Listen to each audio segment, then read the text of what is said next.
بسم اللہ الرحمن الرحیم۔ تسہیل النحو کی تمرین نمبر 23 میں خوش آمدید۔ گزشتہ تمرین کی طرح آج کی اس تمرین کے اندر بھی ہم ترجمہ کریں گے، ترکیب کریں گے اور اسی طریقے سے جو ضمیر ہے اس کی قسم واضح کریں گے۔ پہلا جملہ دیکھیں، ایاکما آتیتو، تم دونوں کو ہی میں نے عطا کیا یا میں نے دیا ہے۔ اب اس میں پہلے آپ اس کی ترکیب دیکھ لیں، بعد میں پھر اس کی ضمیر واضح کرتے ہیں۔ آتیتو فعل ہے، تو ضمیر اس کا فاعل ہے اور ایاکما اس کا مفعول مقدم ہے۔ فعل اپنے فاعل اور مفعول مقدم سے مل کر جملہ فعلیہ خبریہ ہوگا۔ اب اگر ضمیر کی بات کر لیں تو ضمیر یہ جو پہلی ہے ایاکما، یہ ضمیر منصوب منفصل کی ضمیر ہے، تثنیہ مذکر کے لیے بھی استعمال ہوتی ہے اور تثنیہ مؤنث کے لیے بھی استعمال ہوتی ہے اور یہ مخاطب کی ضمیر ہے۔ اور دوسرے نمبر پر اس کے اندر ضمیر ہے تو ضمیر، جو کہ واحد متکلم کی ضمیر ہے، مرفوع متصل کی۔ آگے چلیں، ایاہن نکحتو، اس کا ترجمہ دیکھ لیں، ان سب ہی سے میں نے نکاح کیا یا میں نے شادی کی۔ اب نکحتو فعل ہے، تو ضمیر اس کا فاعل ہے، ایاہن اس کا مفعول مقدم ہے، تو فعل اپنے فاعل اور مفعول مقدم سے مل کر جملہ فعلیہ خبریہ ہوگا۔ اور اگر ضمیر کی بات کر لیں تو یہ جو پہلی ضمیر ہے یہ ضمیر منصوب منفصل کی ضمیر ہے، جمع مؤنث غائب کی، یعنی یہ فعل ایسی عورتوں کے اوپر واقع ہو رہا ہے جو دو سے زائد ہیں اور موجود نہیں ہیں۔ اور یہ اس کے اندر تو میں تو ضمیر بھی ہے جو کہ واحد متکلم کی ضمیر ہے، مرفوع متصل کی۔ آگے چلیں، ایاک ضربتو، خاص تجھ ہی کو میں نے مارا۔ اور اگر اس کا ترکیب کریں، ضربتو فعل، تو ضمیر فاعل، ایاک اس کا مفعول مقدم، فعل اپنے فاعل اور مفعول مقدم سے مل کر جملہ فعلیہ خبریہ ہوگا۔ اور اگر اس میں ضمیر کی بات کریں تو ایاک ضمیر منصوب منفصل مفعول بہ کی یہ ضمیر ہے، واحد مذکر مخاطب کی ضمیر ہے یہ۔ اور ضربتو کے اندر تو ضمیر جیسے کہ پہلے گزری تھی، یہاں پر بھی وہی ضمیر ہے، واحد متکلم کی مرفوع متصل کی ضمیر ہے۔ آگے چلیں، علم ما لم تعلموا، وہ جانتا ہے وہ باتیں جو تم نہیں جانتے ہو۔ یہ ہو گیا اس کا ترجمہ۔ اب چلتے ہیں اس کی ترکیب کی طرف۔ علم فعل ہے، اس میں ہوا ضمیر اس کا فاعل ہے، میم الف ما اسم موصول ہے، اور یہ جو آگے پورا جملہ ہے یہ سارا اس کا بنے گا صلہ، موصول اپنے صلہ سے مل کر یہ علم کا مفعول بنے گا۔ آگے دیکھیں اس کو، لم تعلموا فعل، اس میں واو ضمیر فاعل، فعل فاعل مل کر جملہ فعلیہ خبریہ ہو کر ما موصول کا صلہ، ما موصول اپنے صلہ سے مل کر علم کا مفعول، علم فعل اپنے فاعل اور مفعول سے مل کر جملہ فعلیہ خبریہ ہوگا۔ اور اگر اس میں ضمیروں کی بات کریں تو سب سے پہلے ضمیر ہے علم کے اندر ہوا ضمیر ہے، مرفوع متصل واحد مذکر غائب کی ضمیر ہے۔ اور دوسرے نمبر کے اندر اس میں دوسری ضمیر ہے تعلموا میں واو ضمیر ہے، یہ جو تعلموا کے اندر واو ضمیر ہے یہ بھی ضمیر بارز مرفوع متصل کی ضمیر ہے، جمع مذکر مخاطب کی۔ اگلا جملہ دیکھیں، ہؤلاء اصحابی، یہ سب میرے ساتھی ہیں۔ اب اس کی ترکیب بہت آسان ہے، ہؤلاء یہ مبتدا ہے، اصحاب مضاف، یا ضمیر مضاف الیہ، مضاف مضاف الیہ سے مل کر یہ بنے گا ہؤلاء مبتدا کی خبر، مبتدا اپنی خبر سے مل کر جملہ اسمیہ خبریہ ہوگا۔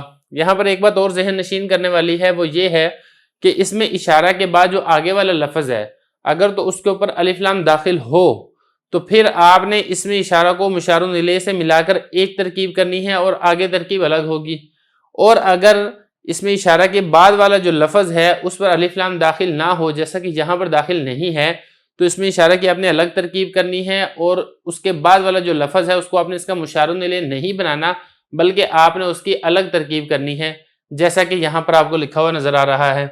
ضمیر کی اگر ہم بات کر لیں تو اس کے اندر یا ضمیر ہے، واحد متکلم مجرور متصل کی ضمیر ہے، اور مجرور میں بھی کون سا ہے، حرف جر کے ساتھ نہیں ہے بلکہ اضافت کے ساتھ ہے، کیونکہ اصحاب یہ مضاف ہے اور یا ضمیر یہ مضاف الیہ ہے۔